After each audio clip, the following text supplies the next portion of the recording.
All right. And welcome to a special Shadow City Mysteries House of Skye episode. Intro to Aldehyde Dredge. And we're here with a special guest. Originally was going to be one of the our core players, but life happens, but we're super happy that we're able to get Jeremiah here, Jeremiah McCoy. So I think just a quick intro, who you is and what you do's, and then maybe we'll cover we'll let folks get to know you a little bit before you play this Tuesday. So sounds good. So hi, who you be? Hi, I'm Jeremiah McCoy, also known as Basics of the Game on TikTok and Twitch. I am a content creator around tabletop role-playing games. That is primarily what I'm known for. I do a day job too, but that's what I'm actually known for on the internet. Yeah, nobody wants to know about your day job. Yeah, sadly, nobody ever. Some days, neither do I. So yeah. Well, there you go. Yeah. All right, and you said Basics of the Game, but so where can they find you on the internet? What are all the places? Is this? So I primarily known for my TikTok, where I post content pretty much daily about tabletop role-playing games, which is Basics of the Game on TikTok. I have a Twitch channel, Basics of the Game, where I stream actually 3 different campaigns, a vampire game and a couple of 7th Sea games. And on Blue Sky, I'm just Jeremiah McCoy. If you want to search that up, you'll find me on there. Those are probably the places you will be most likely to find me around on the internet. All right. Very good. So as you covered, it's basically the game you chat about tabletop RPGs. So what's your history with TTRPGs and role playing? So more than 40 years ago, my mom was playing D&D and kept bringing home this box set, the basic box set, and it had this really compelling artwork on the cover, the Errol Otis art, for those who know their stuff there. And I kept getting into it. So on my 9th birthday, my mom went ahead and got me my own. And I have been doing it ever since. I've been playing D&D and so many other role-playing games that I cannot actually count all of them. And I've been player, game master, occasionally good game designer, though not as often as I sometimes wish I was, and sort of played around in that space for a long time, and I've been making content about it for about 20 years. So that's awesome. Well, that's pretty awesome. Do you remember your first RPG character? I do. It was an elf, because D&D at that time did not have like elven this. The basic set had elf as a class, dwarf as a class, and I was playing an elf. I played that for a little while, and then I made another version of it that ended up in Advanced Dungeons and Dragons. But yeah, it was sort of a fighter, magic user type character. Elf. And elf, yeah. What was Elf 2.0? It was a fighter magic user. Because then you could have races then, right? They had races yeah. So it would be an elven fighter magic user. Oh, all right. Yeah. Multi-classing was only available to elves, to non-human races. Yeah. Oh, okay. Yeah. They had something called dual classing.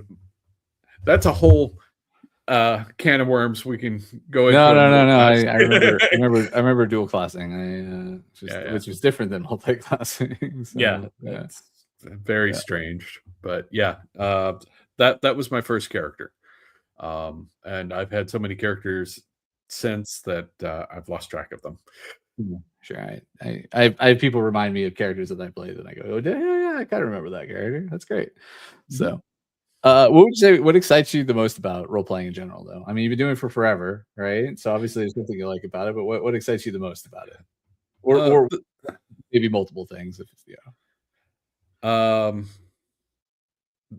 It's the stories.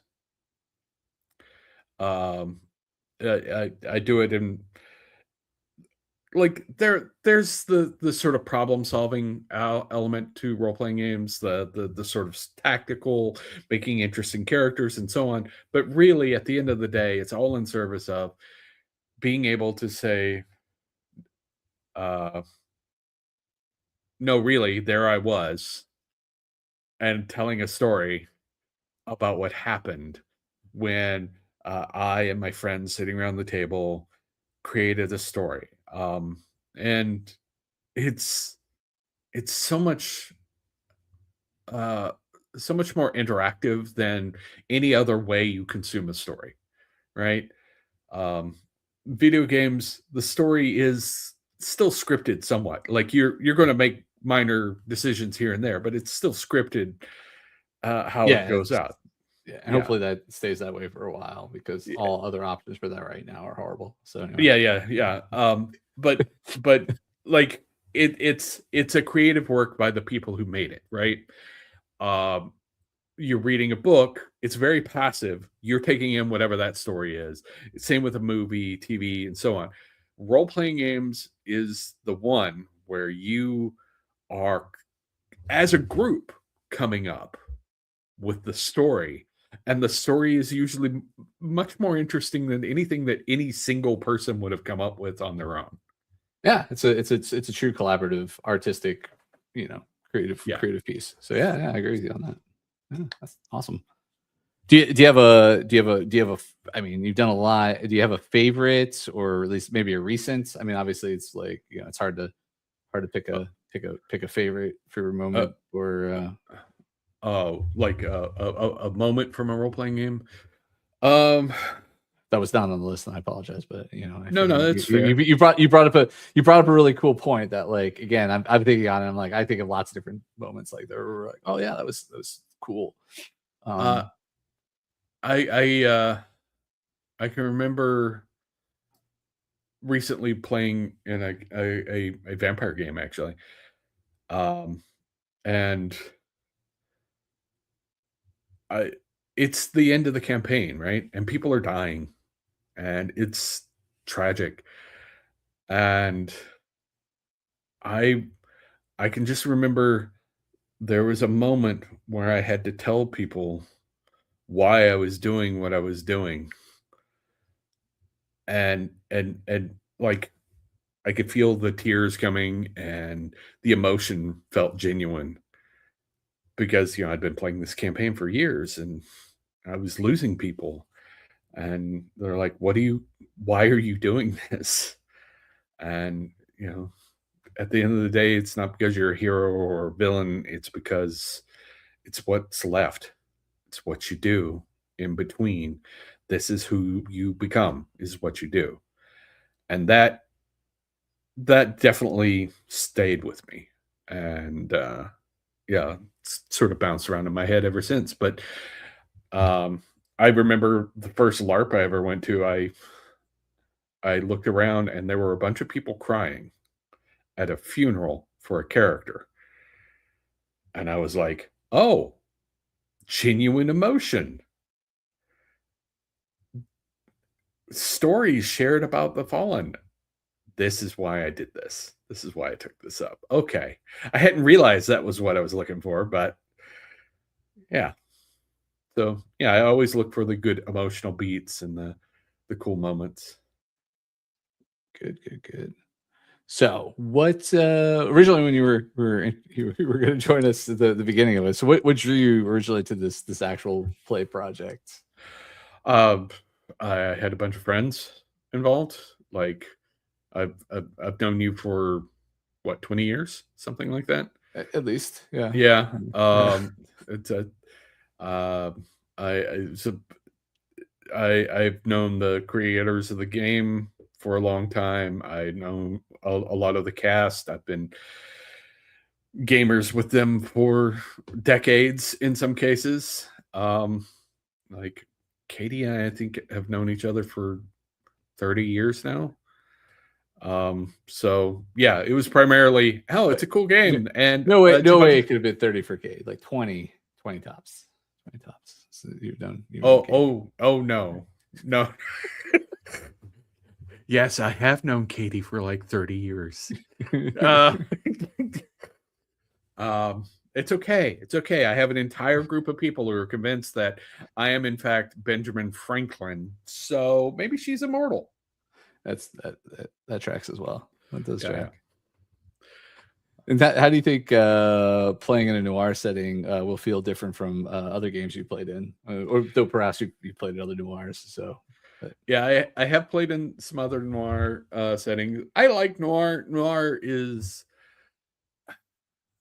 if you're not shooting for clever dialogue from time to time, you're probably missing out. You know, shady people and shady situations, trying to figure out, you know, the right path, and that's good times, right? Like one of the games I'm running right now is set in the 1920s, so yeah, it's definitely a space that I'm happy with. Yeah, cool. Yeah, I mean, we definitely, everything's black and white, except we do point out that the government is a fascist government, and they are the bad guys. And if you think otherwise, you should reflect on your life choices. They're not the good guys. We just want to point that out. Yeah. This might be relevant for some people. We're just saying. Yeah. So for this character, and you know what, I've been holding off on. I mean, I think you might have caught a glimpse during the. But here we go. Bing. Oh, that's lovely. Yeah, it's a lovely character art. I like that. Oh, good. I'm glad. Adam. Yeah, I was sure we were going to have it ready for your first appearance. I knew we'd have it for the second, but he got that together quick. It was good. Oh yeah, I'm a fan. He's a cool looking but still quirky looking individual. So, yeah, when you were creating this character coming into mind, do you see yourself in your character, or are they very different from you, or you know, are we still feeling out how you think you're going to go with this? I think there are elements of me in any character I play, obviously. I feel like this is maybe a little more me without self-restraint. He's he's a little more whimsical than I am. I'm not generally a flighty person, but every once in a while I have my moments. This guy will be a little bit more of those moments. A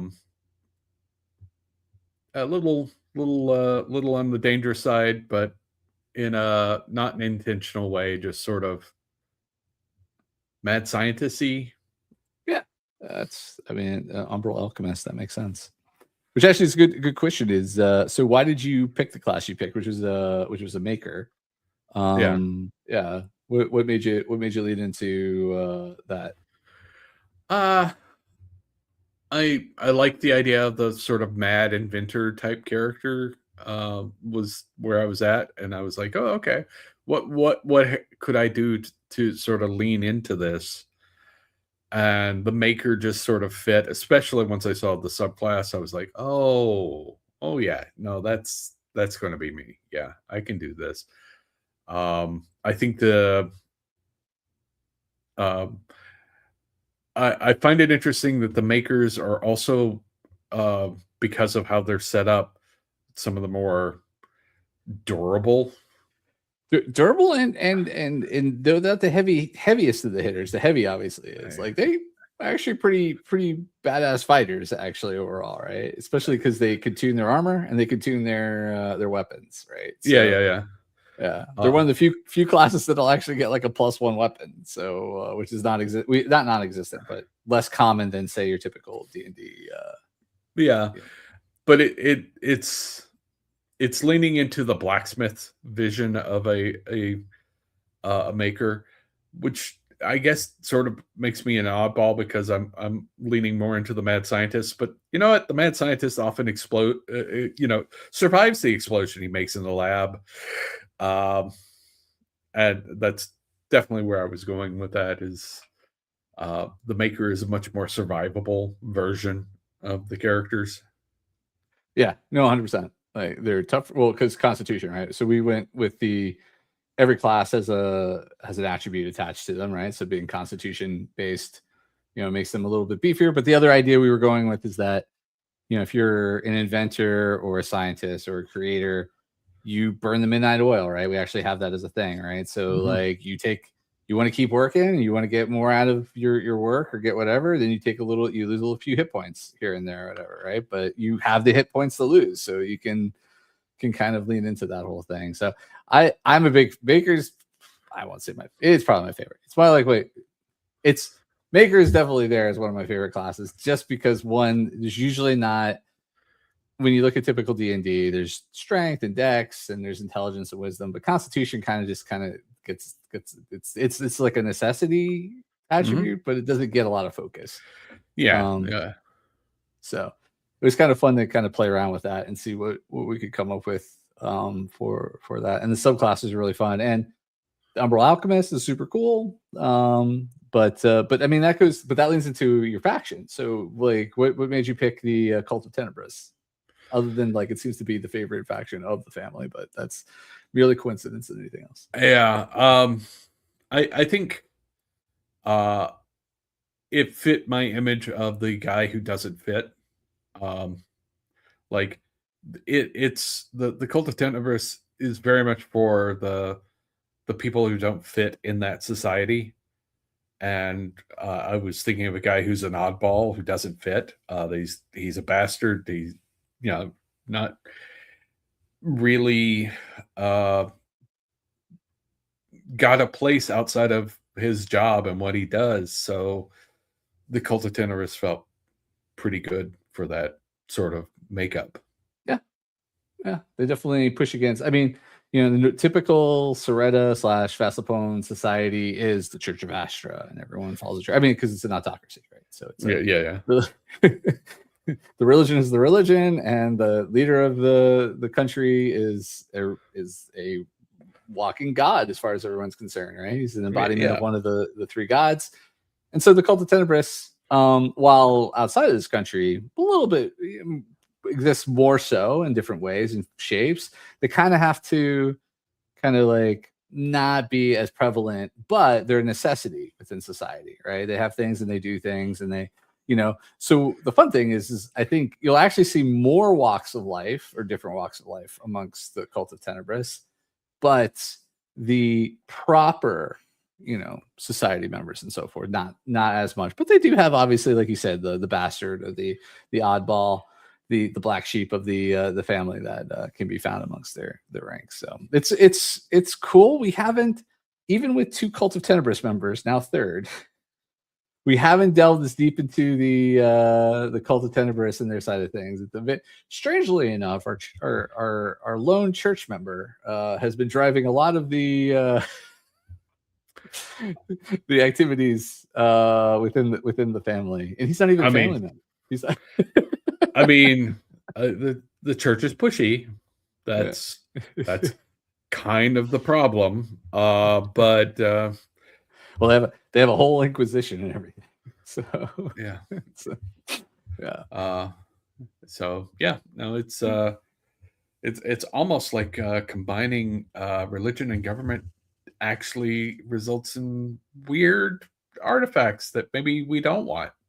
Maybe things that maybe we should question on occasion. Yeah. Putting it out there. We started this game, writing this game a long time ago. Can't imagine why this seems relevant right now as fiction. Anyway, so yeah, if your character had a signature drink, what would it be? Probably Probably just a whatever happened to be handy. You know what? I'll go with. I know we don't have Moscow in this world, but a Moscow Mule. All right, so you're vodka and ginger beer, or Yeah. your alcohol and ginger beer. You made dark and Yeah. stormy, so you can have a dark and stormy. It's a rum and ginger beer. Yeah. We don't have London either. London Mule would be gin and ginger beer. Yeah. But anything yeah, ginger beer really is your mule. So yeah. Vodka and ginger beer, like strong but sweet and has bite to it. All right. Yeah. That's a good choice. It's my real life choice. So I understand. I'm fond of it in real life myself. So and would you say that Aldehyde is more of a planner or an improviser? I think we know the answer to this already from what you said, but I mean, yeah, like he will go where the inspiration hits him. And you know what? So it's much more inspiration, more improviser. Yeah. Like it's just his mind works real fast and he goes, oh, okay, well, we can just do this, this, and this, and we'll toss this into the mix and everything will be wonderful. Here, have some of this. And yeah. Perfect. And if your character had to pick a theme song, what would it be? She blinded me with science. All right, that's not bad. That's pretty good. Yeah. Like I just off the top of my head.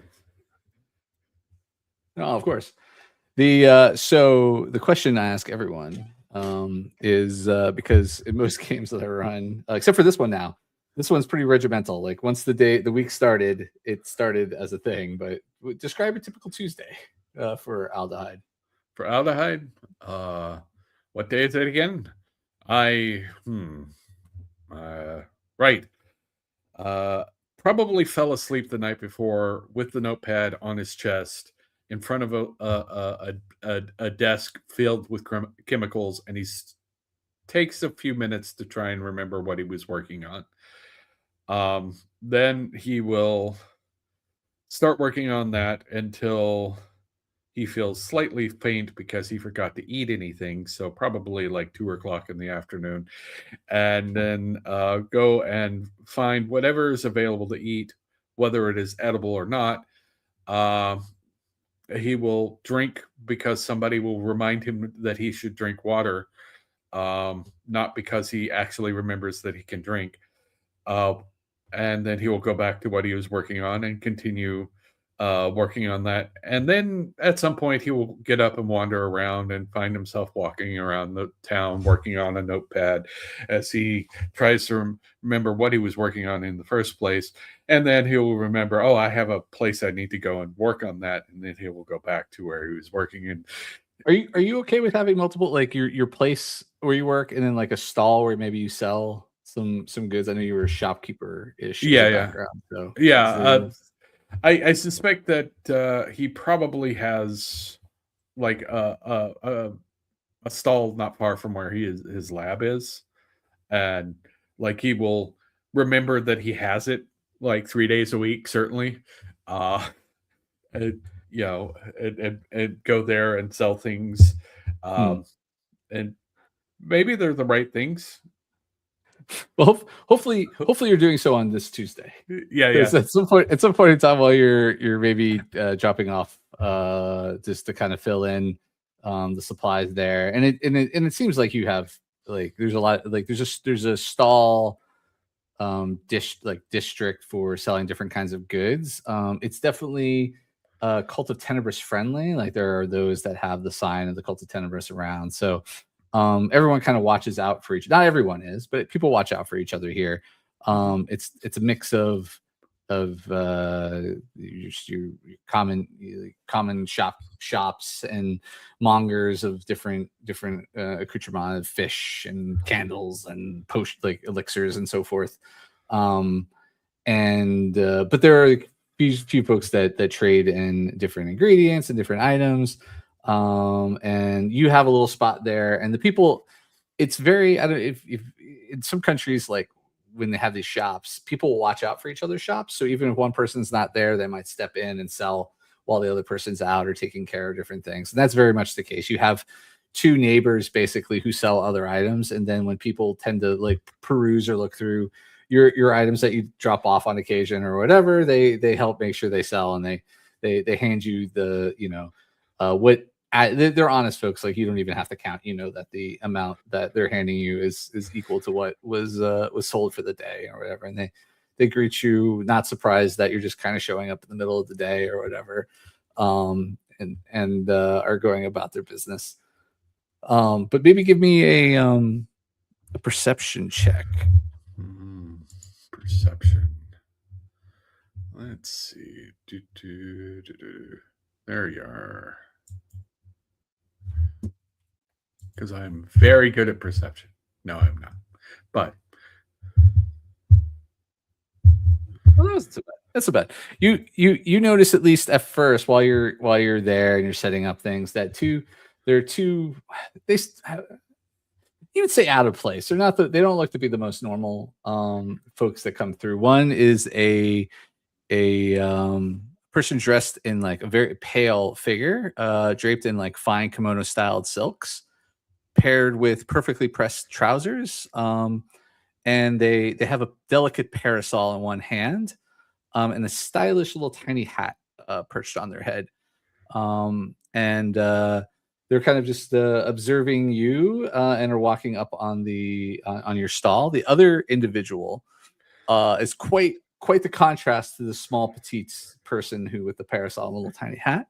They're a very tall man in a sleeveless button-up shirt and suspenders, and their frame is made broader by they have these unnatural size of their arms that are prosthetic metal, and they have a bowler hat that shades part of their face, but they have a glint of metallic jaw work, so their lower jaw is metallic.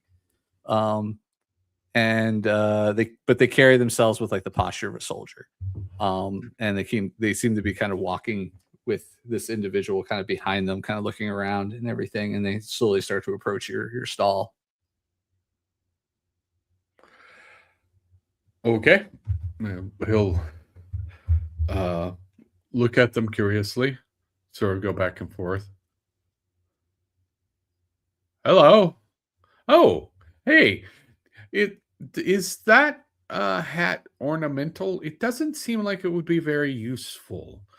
Maybe do you keep some sort of heat regulation item inside it to perhaps pull the heat from your head? As does it hold ice? No, purely decoration. Very good. uh, uh, Relieving the heat from the head is often a thing I contemplate. Perhaps a solution that will increase the heat transfer from the body out into the atmosphere would be ideal. But oh, you didn't come here to hear my ramblings. What can I do for you? You are Aldehyde Dredge, yes? Yes. I think. Yes, I am. Yes, we've come to deliver an invitation. Oh. Oh no, that's a thing where you want me to go someplace. Yes, and she pulls from her jacket a black card with a crest on it, and she says, "Yes, the House Skye has taken an interest in you.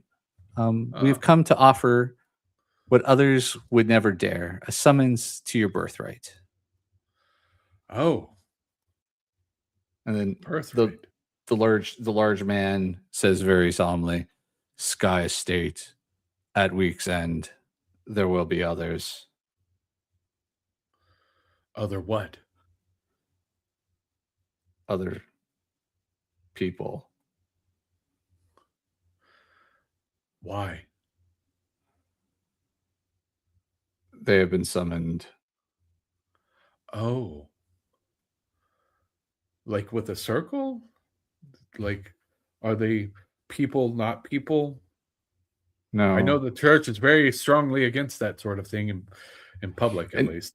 to that, the woman says, yes, magic is the purview of the church and only the church. Yes. Good, good. That's appropriate, I think. Anyways, there are people that you are summoning, but not by summoning. Correct. Okay. Well then. You've been invited.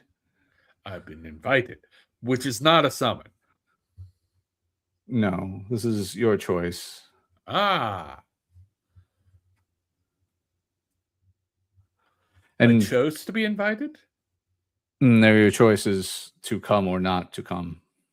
Oh. I mean, I suppose it seems polite. That's what she said last time. Anyways, so I'm going to a house of Skye. Yes, the address is on the card. Ah, well then. Why? I had birthright. Correct. Oh. Okay. Well, I'm familiar with the term. Never actually had a birthright before.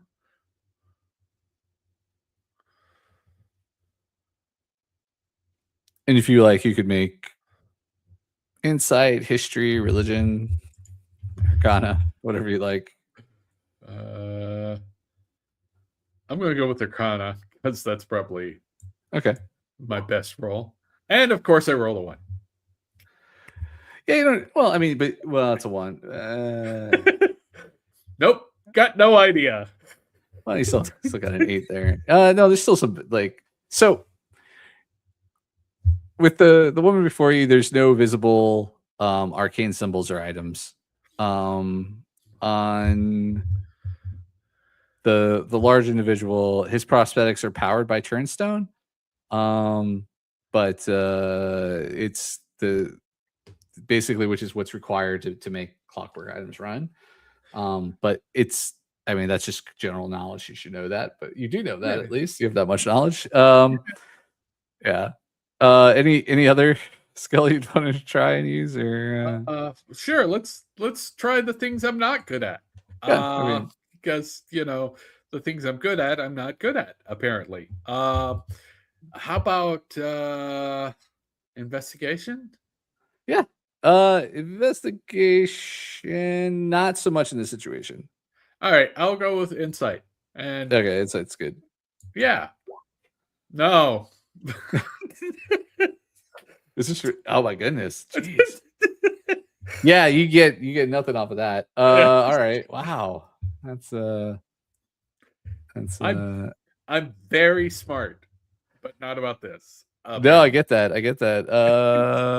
Wow. How about, I don't know. I mean, just swing for the hills here on this. The hills for the athletics.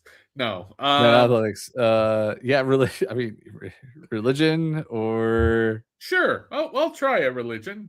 Why not? Fine, 21. But of course, that's the one, right? All right. So, some things you pick up. Some things you pick up. It's, that's you get all the bad rolls out now. Yeah. That's what we like to say. That's never true for anybody else, though. No. Okay, so the woman has no religious symbols, or which is unusual in Shadow City. So they were not wearing any religious symbols. They seem to also lack affiliation. Their lack of affiliation appears deliberate, signaling like a neutrality about them. And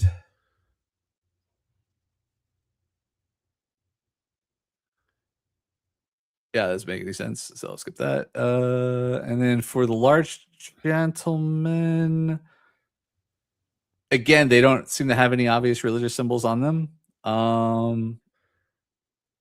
and they appear to have like no affiliation to the Church of Astra, Cult of Tenebrous, or any of the city's common orders. Okay. His prosthetics lack the ornamental or ritual embellishments often favored by cult engineers. So you don't see any kind of any work from that. They're strictly functional. So also what's interesting is not only are they like, so they're not brass and they're not iron, which are the two most common types of prosthetics in the city, based off of the organizations that produce them. They are actually kind of like almost dull. So turnstone is what gives color in the world, right? It's what creates things to be black and white, or creates the things that stand out in the world that is black and white, right? So usually you take turnstone, you use alchemical processes and you apply it to metals, and it's what creates the gears that turn. It also, but in doing so, also gives color to the world, right? So that's where things shine as like golds and silvers and coppers and brass or whatever that can be seen in the world exist because of turnstone. And the one exception is purple, which is our danger color in the world. So when purple pops up, such as the in your little vial there and your alchemical works, you'll see that's our danger color in the world. But what's interesting about this large gentleman is, though he has an impressive body made of these prosthetics, there's no brass, no iron, and actually doesn't have that metallic shine that comes with turnstone. So it's almost they're made with intention is basically the bit here.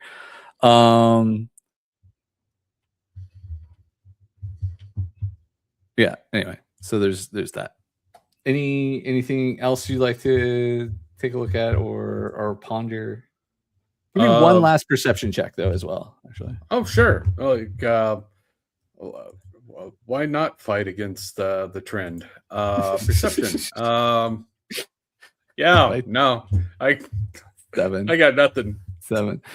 Yeah, I mean, as they're man, is that even, can you? So on the 7, basically once they finish, they kind of say their thing, the piece to you, and they realize like you're just gonna kind of keep on just blah blah blahing. They kind of turn.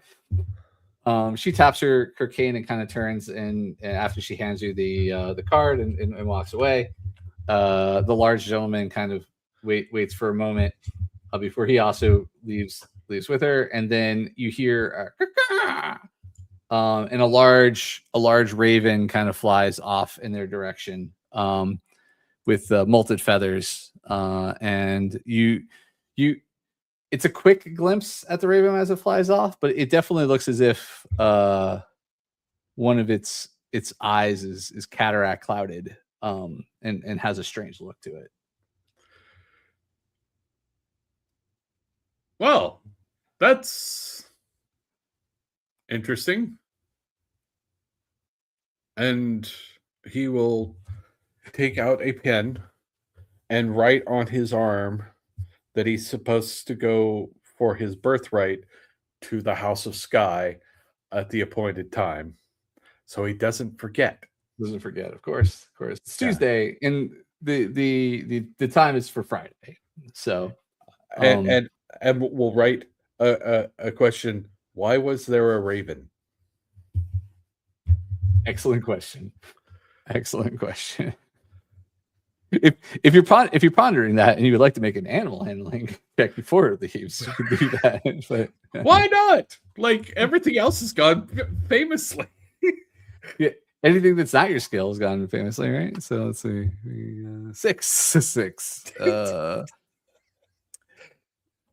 Yeah, the raven was looked to be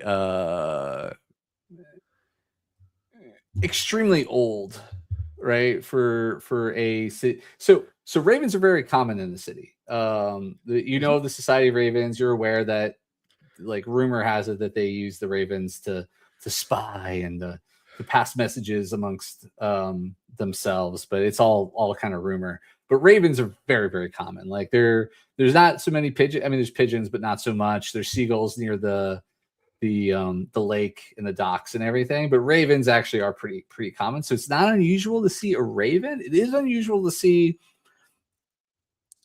an old ass raven with a cataract eye, just kind of floating, like flying around in the city. So that is an unusual thing of note. So, but you go back to your business. You finish Tuesday, Wednesday, Thursday, Friday rolls around, and like it's not till the evening that you need to meet up with the family and everything. But the opportunity does come about where someone sends a message to you in the morning that they have a line on some really great, like fresh, like ingredients for your works that usually go. And it's one of the boating crews that goes out onto the lake and gathers. And you've taken trips with them in the past, and you get a message from Timmick is the person's name. Timmick is your contact, and they let you know that there is a boat going out that morning to join to gather up some supplies that would be useful for your potions, or not. Sorry, elixirs. We don't call them potions. Elixirs, and other things, pastes, essences, yeah, emulsions, that kind of thing. Yeah. And it gives you time. They said they understand. They said they're going to give you your typical window. They call it the Aldehyde window of time to show up. But he'll show up. Yeah, so the docks aren't super far from where you like to spend your time, and it doesn't take you long to get over to the docks. They're waiting for you. They greet you on board and everything, and they everyone starts getting the ship ready to go out, the boat ready to go out. And they said they're going to hit their normal spots, but they think they found a nice like area for gathering up. And they said, don't worry, we should be back, by the early evening or whatever. It should take long or whatever. And that should have been true, but alas, it wasn't. The weather's turned funky for some strange reason on the lake. But to note, it's interesting on the lake. I mean, in town, the last couple of weeks, the weather's been unusually beautiful for a gray, black and white city. But the skies usually aren't as nice and clear. And the last couple of weeks, the weather has been the nicest it's been, and very unusual for this time of year. But for whatever reason, the lake goes from being like, once you get out far enough, the lake turns really, really nasty, and you all are out there for a bit, and you can't, doesn't seem good for you all to get back, but right away, and that you may have to stay out a bit. And so I do have, what would be good for this? Survival, I guess. I don't even know. Nature's good. I like nature. I'm actually trained in nature. Let's go with what you're trained in. That's spiffy. Let's do that. 16. 16 is good.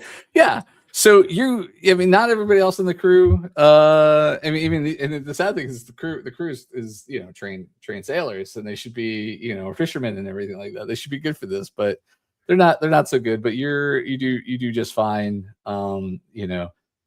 Helping them with the ship and get the boat. I keep saying ship. I know they're different.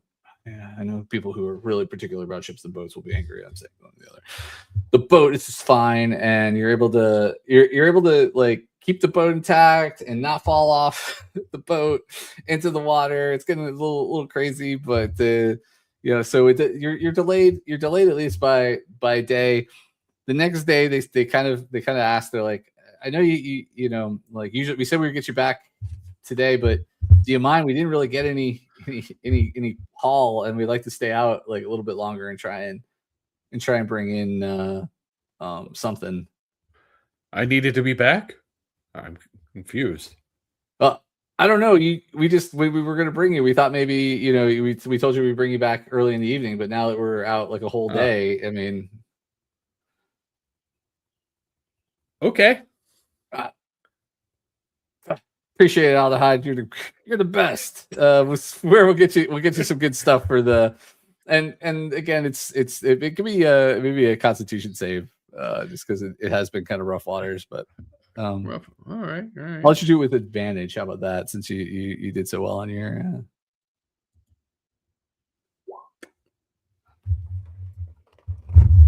What does the magic dice say here? Are you serious?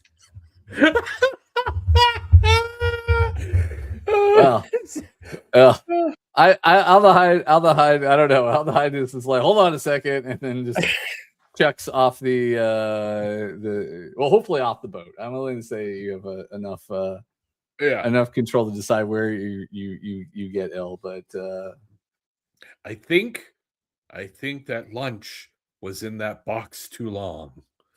It's possible. We bought it off the docks, right? And so, and when you're at the docks, there's question. We've established that there's questionable seaweed that's over there, and kelp that's maybe not the best items to buy.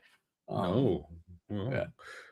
Some things ferment okay. And the smell is really not the worst thing of it all, but That said, I am going to save a sample.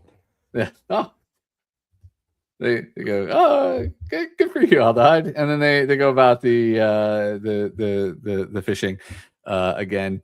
I'll say that I'll carry over that you had a decent roll. So at some point, or for nature, so at some point in time when they are everything's said and done, you were able to get, you know, some dollars worth of supplies that are useful or somewhat rare, you know, for making tinctures and elixirs and not potions, but maybe potions.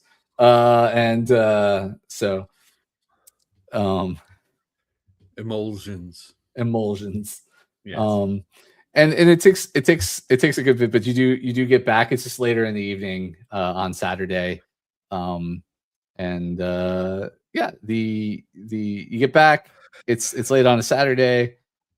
You kind of you know go back to doing your normal day-to-day stuff. Sunday rolls by, Monday rolls by, Tuesday. You get a call. Actually, that's true. You get a note that's left to you on Sunday that from the Skye household with a number for you to, or I guess not a number. They have a switch box or whatever, but you get basically a way to get in contact with the Skye household. That they were checking in on you. Like, so you get somebody who at your stalls, you get that there was a mix of like fancy people, not so fancy people, some people that like it was a weird it was a very strange grouping of people came by and were looking for you specifically, Aldehyde. I wonder, how does one put a house in the sky anyway? I imagine there are balloons. There's possibly some balloons involved. Very possible. They go, but I think this house is the house of Skye. They mentioned that it's a pretty has been in the past a very well known and well established house within the city. Well, I would imagine if it's in the sky, it would be. Well, no, it's in Silverwood. Oh, well, that's underwhelming. It is one of the bigger households within Silverwood, but yes, but you know, rumor has it that it's not hasn't been very well kept in the last 10 or so years. So it's kind of fallen into disrepair.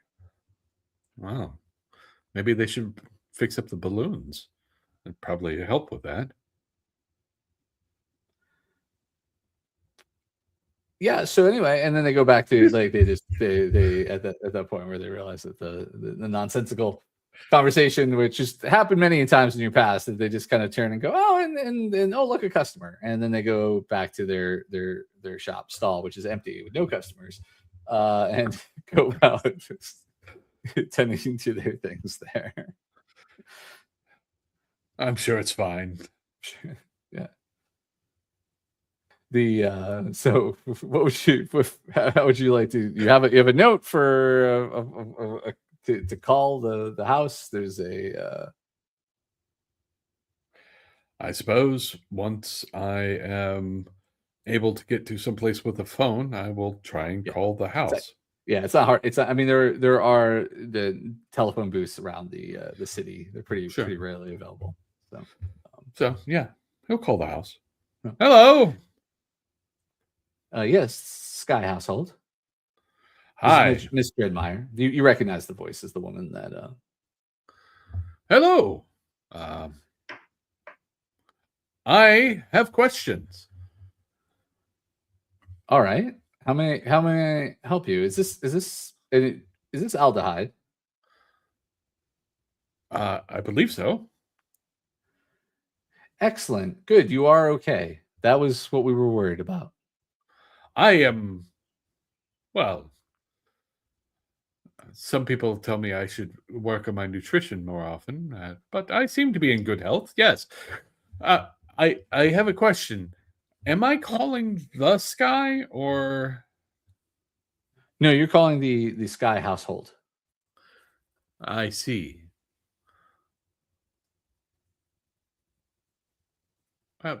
Actually, I don't. I'm in a phone booth. I can't really see, but I think I understand what you're saying. Yes. This is the Skye household. Esten Skye is the patron of this household. You are one of his grandchildren and a heir to the Skye household fortunes. You were invited to a get together on Friday evening, but you did not appear. So we were inquiring, since one of the other invited guests has turned up deceased. Ah, well, sounds like a good thing I didn't appear.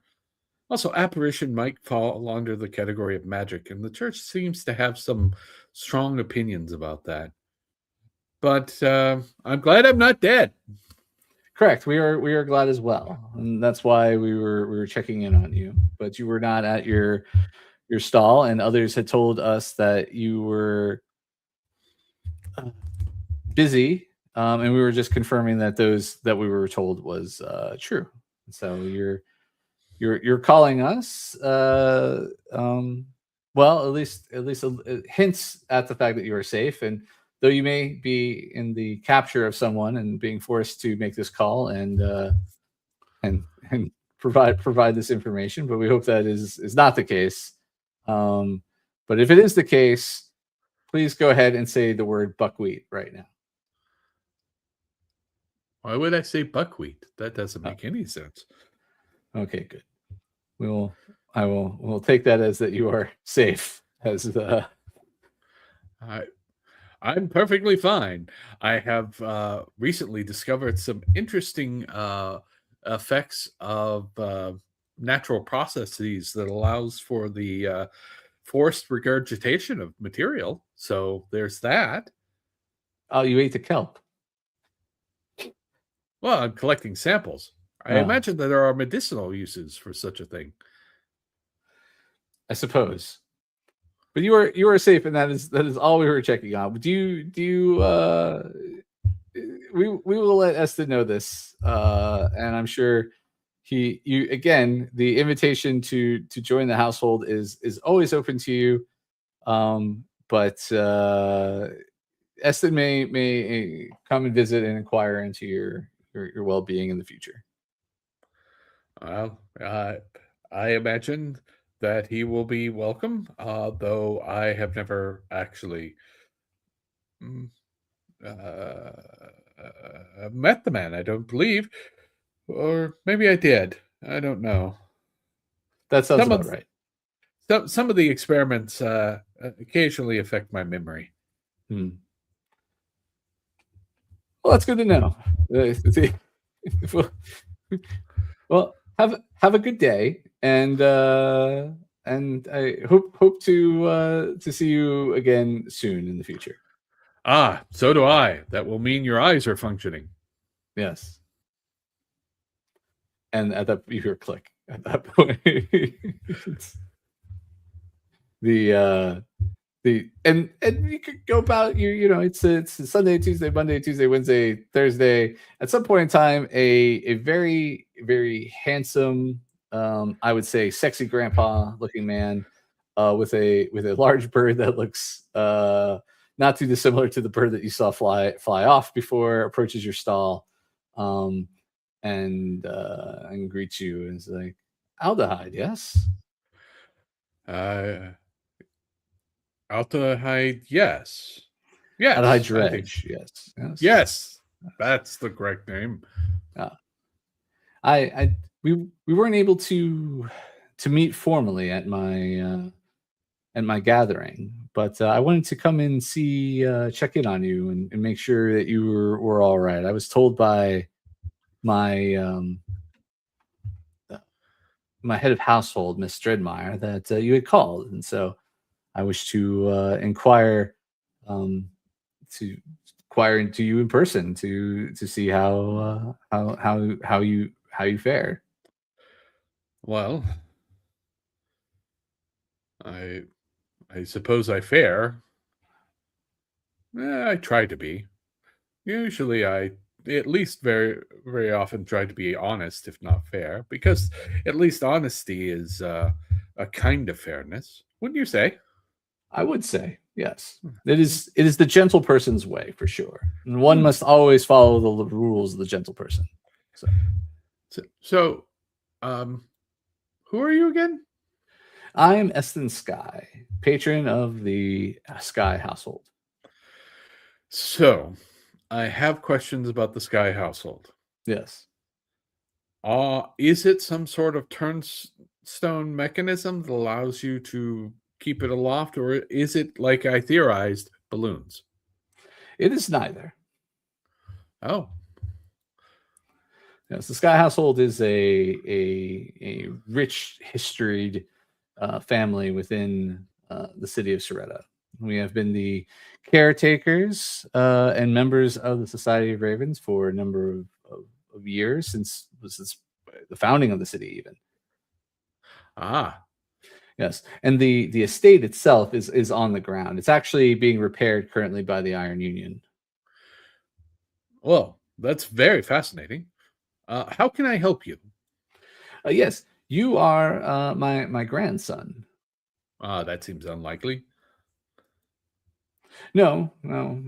Actually, it seems highly likely. There's actually probably a magnitude of other individuals within the city I've yet to clearly identify as one of my grandchildren. But I lived quite the prolific life in my younger days.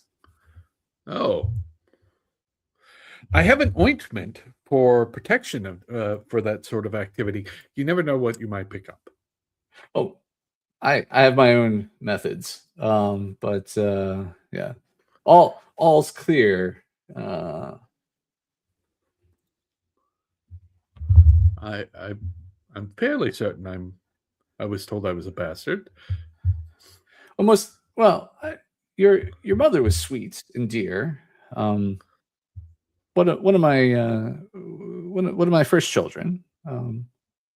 But I spent a lot of my time traveling the world, and so I only occasionally popped in on them to see how they were doing. So Ah, I see. yes. As to your No, father, I'm not aware, but sadly, your mother is no more as well. So no, that's true. Well, it's nice to meet you, I suppose. Uh, uh, could I interest you in some interesting ointments? I have some for joint pain. I ah, have heard that that's good, a thing that you encounter as you age into a certain yeah, category. this man looks to be about 75 years old. So Yeah, yeah, let's see. It's a uh, joint pain. You say that yeah, yeah. may actually may be useful. And then he turns to the large bird. He's like, "What do you think, Torvid? Do you need some balm for your aching joints as well?" Bird, one cataract eye, one normal eye, looking at you.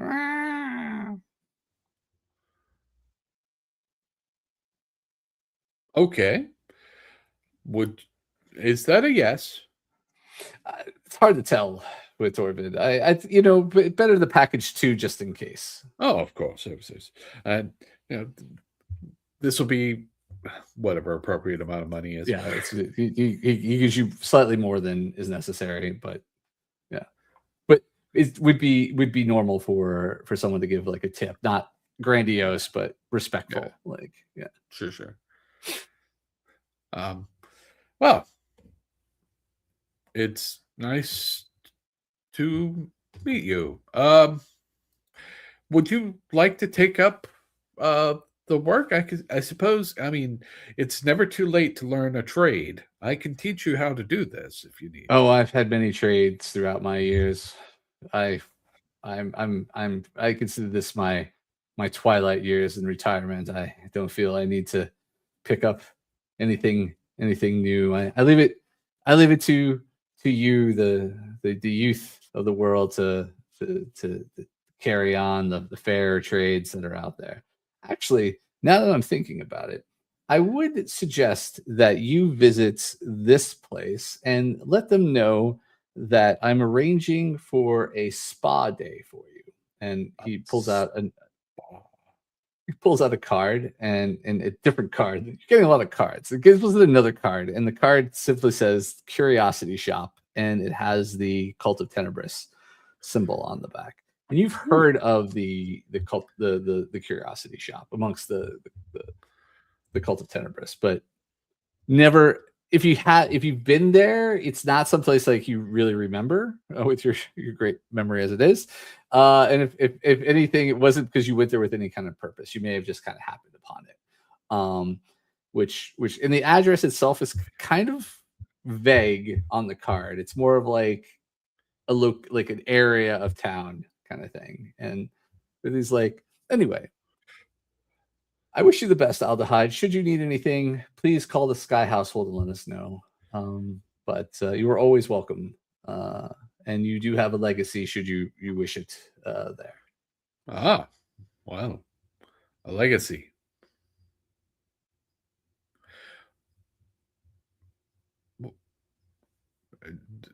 I'm familiar with the term. I don't actually really know what it means to have a legacy, to be perfectly honest. But it's more of an inheritance. You have an inheritance.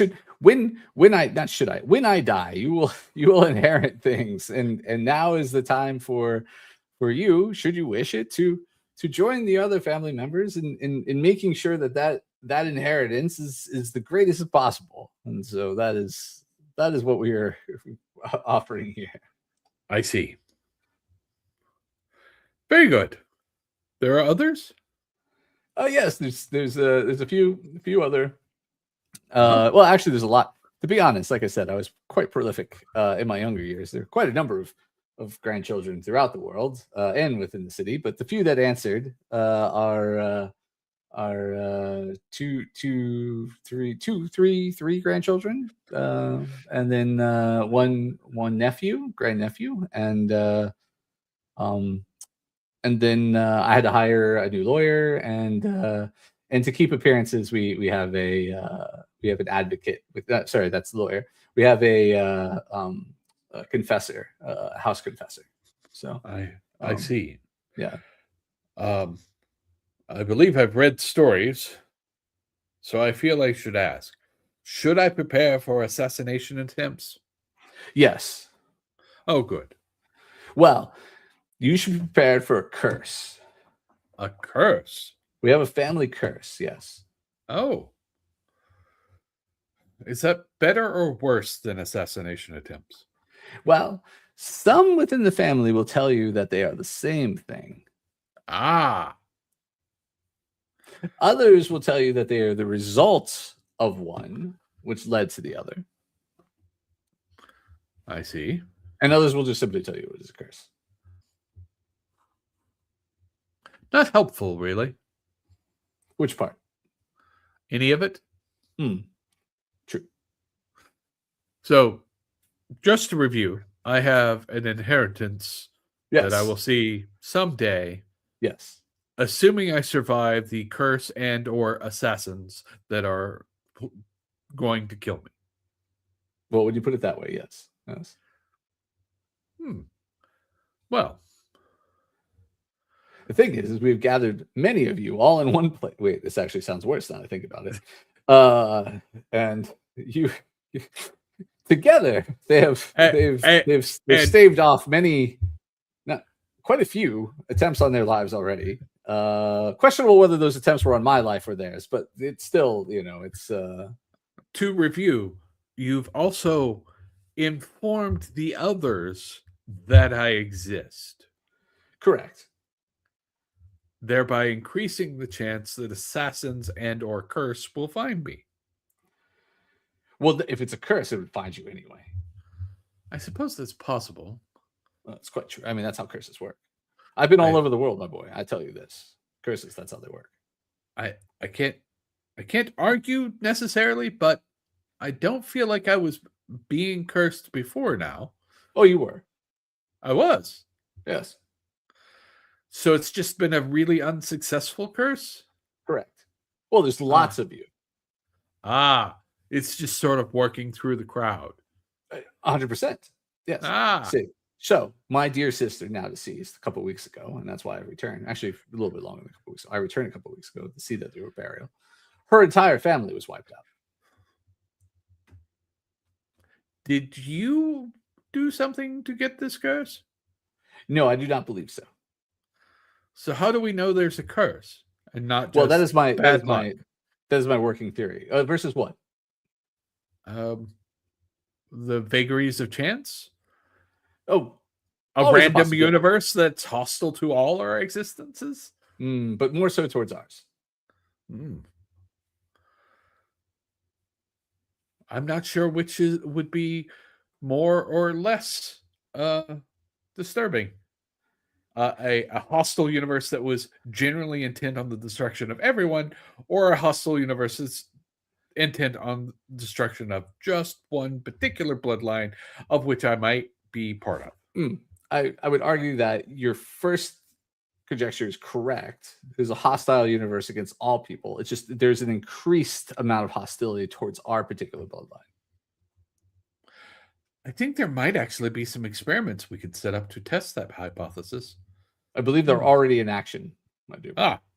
Well then. I would like to see the notes on them. Yes. Well, then I would, at some point in time, I will have you speak with my dear grandnephew. Oh, good. Yes. He seems to take impeccable. Well, I won't say impeccable. No, he takes notes. I do not actually know how impeccable they actually are, but I'm glad that he takes notes. Yes.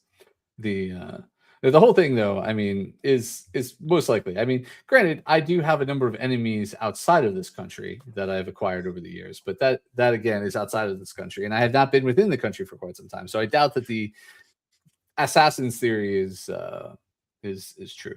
There is a hypothesis amongst the grandchildren that there is someone who was done afoul by our family at some point in the past, and that they are seeking revenge. But again, this person was not directly connected to me, and so therefore I considered this just to be another part of the curse. I see. The curse makes it allows you to box it up and neatly tie it with a bow a lot easier than some of the other theories that are going on. Well, it's good to know, I suppose. I should put my affairs in order, is what I'm hearing. Yes, of course. And if at any point in time you wish to join, there's going to be a soiree. Yes, in a few weeks, I suppose, once the renovations have been finished and the guest list has been fully put together and the entertainment has been chosen, there will be a soiree, which I am quite looking forward to. I see. I've never been to a soiree before. Oh, then you don't want to miss this. I see. Yes. We are inviting all of the most influential people that I know of within the city, and then your fellow cousins, is it cousins? Yeah, I guess they're cousins. Cousins would be are acquiring a few other extra guests to join this soiree, because we wish to make a grandiose announcement of the return of the Skye family within the city. And it makes it so you have more targets for people to actually hit, rather than more people there. Yes, of importance. Yeah. Yes, exactly. Right. The spread the love, if you will.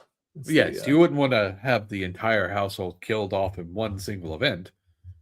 No, that's doesn't seem. I mean, that's I guess that could happen. It is a curse. It's not without the realm of possibilities. But I mean, again, there are enough other grandchildren outside of the country that I feel like the legacy and will live on. So if that were to be the case, but I feel like the amount of security which we are procuring and so forth is be fine. Yeah, that your cousins have already survived through animatronic insects. There was a giant scorpion. There was some automatons made in the form of insects. Yes. Ah, well, that's fascinating. Yeah. Well, I appreciate you bringing me this dire news. Gift. Refer to it as a gift. A gift. Yes. I think it'd probably be safer if I go back to experimenting with the powder. See if I can make it more explosive. I think that might actually be safer. Well, don't forget to get a spa day, and while you're at it, and wish all the best with the powder. And he takes his two containers of cream and taps his cane and turns about and goes off into the market. We're not too far away to the market. Actually, no, he wouldn't have been with him at this point. So he's by himself. Yeah, other than the large cataract-eyed raven with him. Well then.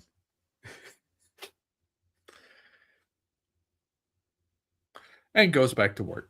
Yeah.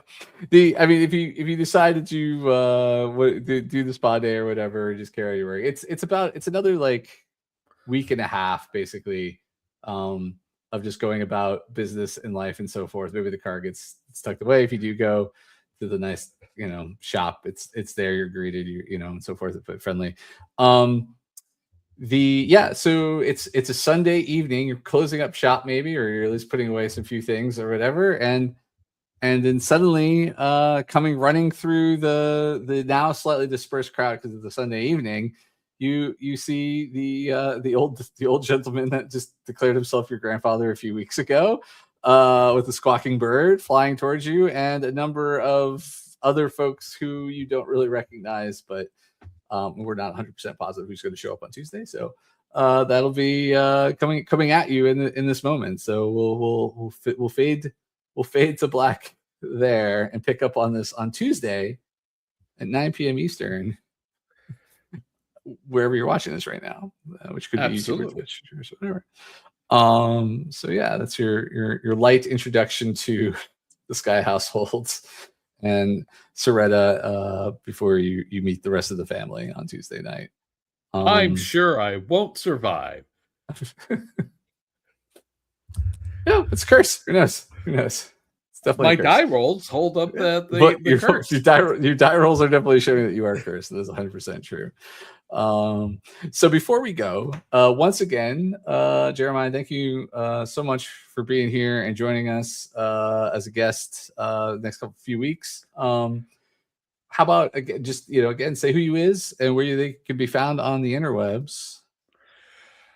Well, my name is Jeremiah McCoy, also known as Basics of the Game on TikTok, and here I actually have a show tomorrow on Basics of the Game on Twitch. My Newark by Night Weirdo Vampires wandering around in 1920s Newark. What could go wrong? Are you saying Monday night at what time?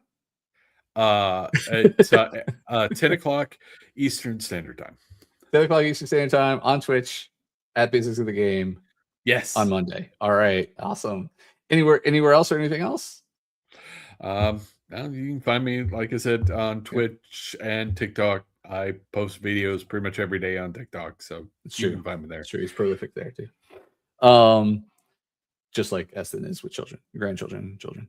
So just a quick shout out to the folks working to keep the cogs running in the background.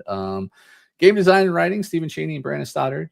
Tarot design and additional writing, Robert Stoddard. Character design, Adam Schubert for cool looking characters. Tarot and symbol design, Luana Zara, and graphic and UI design, Flor Sirotino of the Wanderer's Tome. I'm Christopher Mipsy. I've been your game master and host this evening. You can find us in Play on Words Studios all over the world where that is, and a bunch of other places, but we won't worry about that. Anyway, thank you all so much for joining us in the shadows today, midday on a Sunday, for our intro to Aldehyde Dredge. And we'll see you Tuesday night at 9 p.m. Eastern Time here. So see you then. And see you in the shadows. Bye.